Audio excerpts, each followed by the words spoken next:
How did you feel the first time that you had to admit to a stranger or an acquaintance that you had been cheated on?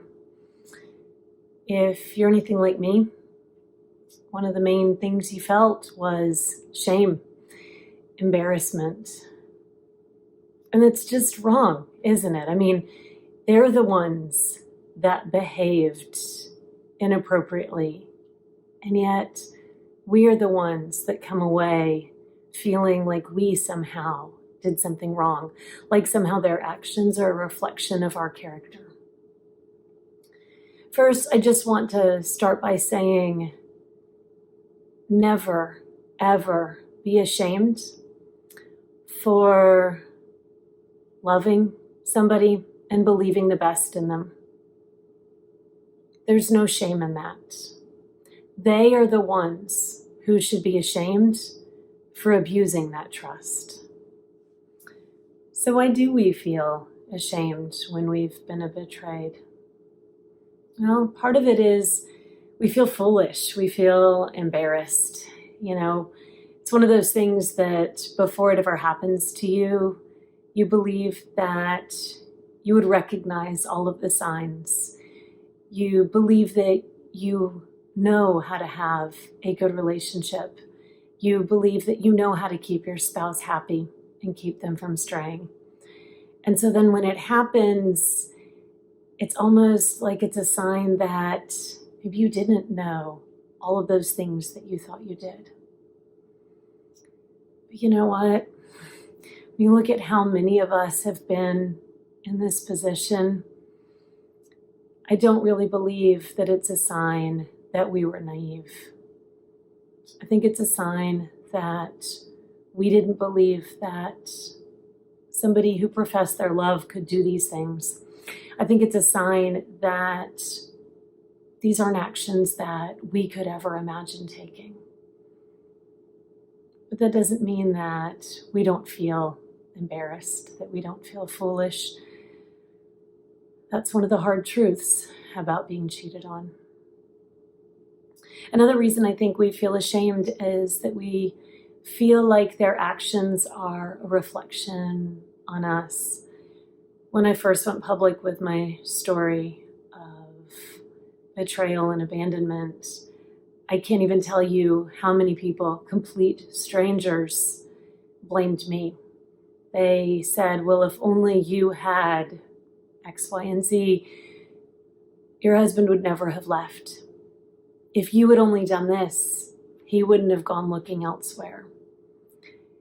And we often feel that way, don't we? We compare ourselves to the affair partner or partners, and we want to see what they have that we don't. And so we feel ashamed because we think that we are somehow lacking.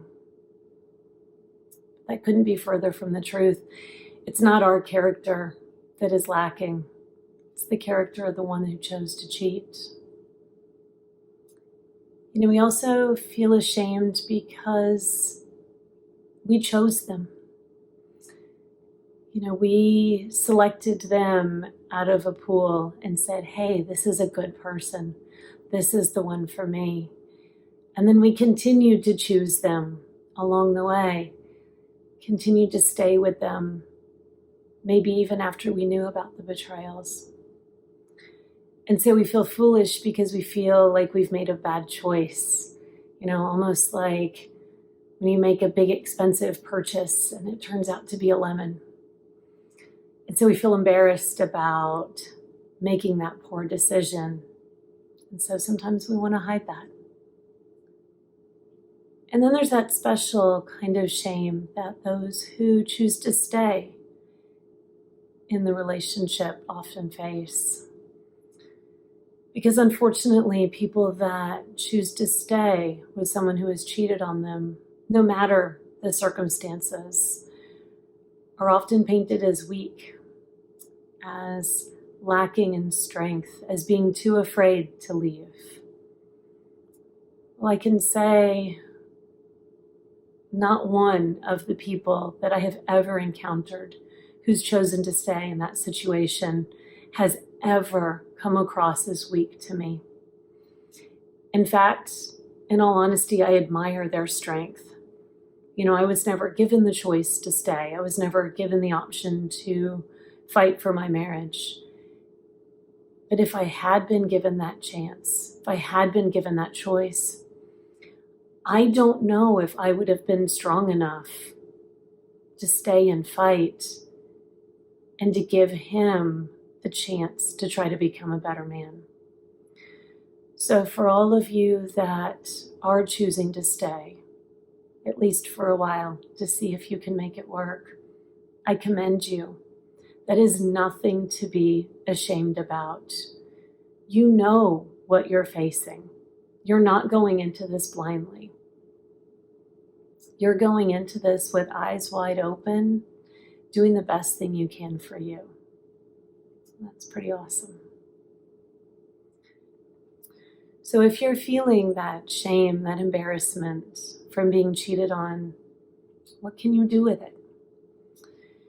The first is probably the hardest. Don't hide it. Shame wants to be kept in the dark. It begs for secrecy. It likes to whisper lies that if we tell our stories, nobody will ever love us. Nobody will ever accept us. But that's not the truth. In fact, when you speak your truth, you rob that shame of all of its power. And in turn, you actually rob your story of a little of its power as well. So own it. Speak about it. You don't need to tell everybody. That's not the point.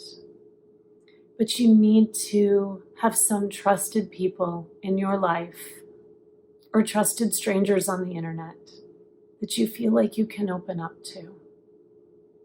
Because that shame that you're carrying, once you realize that it's not just you, that that's something that all of us who have been cheated on struggle with, it depersonalizes it. It takes away that weight, that burden. Another way to deal with the shame is to think of Bernie Madoff. And yeah, that's a little bit of a joke, but here's the thing. He was a con man, a very good con man. And so many people, intelligent, articulate, educated, well-connected people fell for his lies. Do we think any less of them because of that? No. Many of the people who fell for his schemes are still very well respected, well trusted. Why should you be any different because you fell for the lies of your partner? It's intimate betrayal is a difficult thing. We love these people and we have no reason not to trust them. And so we approach them believing that they have our best interest at heart. And it takes an awful lot for us to realize when that's not the case. On those days when the shame is really strong, when you're really struggling, think to yourself, what did I do that was so wrong? What do I have to be embarrassed about? I know in my case, in the aftermath, the immediate aftermath, my reaction was not exactly one of maturity and grace. But you know what? I've forgiven myself for that. Because when I look at what I was dealing with and the shock of that, I was doing good just to survive, just to get through the day.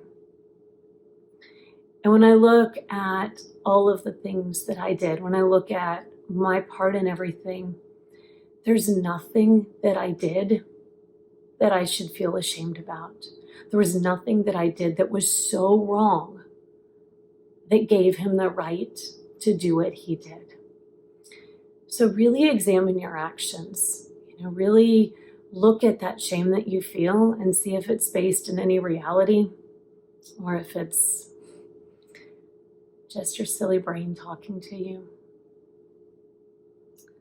And then finally, be proud of what you have learned. I know that you are not the same person that you were before this happened to you. You have become wiser through this experience. And now that you know better, you're going to do better. And that is certainly nothing to be ashamed about.